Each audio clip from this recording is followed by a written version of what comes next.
Desde a sua fundação, em 1971, a Escola Municipal de Ensino Fundamental Alceste Siqueira vem se preocupando com a qualidade de ensino de seus alunos, procurando inovar cada vez mais. Eu acho legal que a gente mexe no computador, a gente aprende, grava vídeo, sabe pendrive. Pretendo aprender mais e mais. Achei bom desse vídeo que meu passou. Estou aprendendo mais depois do vídeo. Com a chegada do projeto da reeducação, abriu-se novos horizontes, a modernidade com a tecnologia e o mais importante, o conhecimento dos alunos no que diz respeito à edição de vídeos.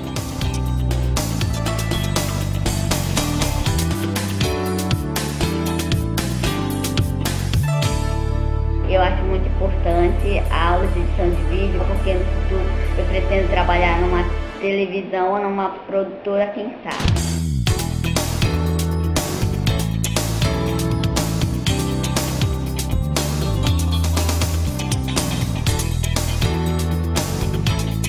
A vontade por querer mais conhecimento faz com que os alunos fiquem em primeiro lugar nas atenções das aulas, dialogando, discutindo, desenvolvendo criatividades e novas formas de se trabalhar na sala de aula.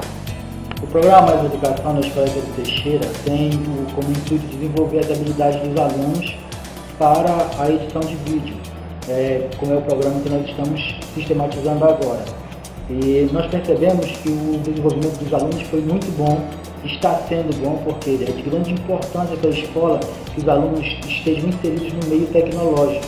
E o programa de edição de vídeo, projeto, oficina de edição de vídeo, coordenado pelo professor Madison José, está tendo grande importância, porque nós percebemos que despertou o interesse dos alunos por essa oficina, assim como pelas outras, e isso faz com que os alunos venham para a escola com mais um objetivo, que é aprender cada vez mais. A edição de vídeo pode proporcionar todas essas coisas. É um tipo de trabalho que ajuda em várias formas de educar.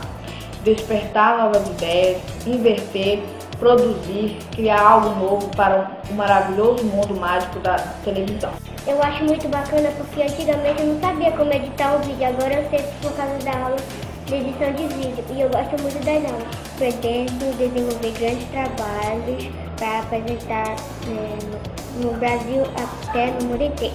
No próximo ano nós esperamos que o projeto continue de uma forma harmoniosa como foi em 2012. Nós, alunos, só temos que agradecer a essa escola, professores, diretores, governantes e a todas as pessoas que contribuem para esse grande trabalho que também vai nos preparar para o mercado de trabalho. Por tudo, muito obrigado!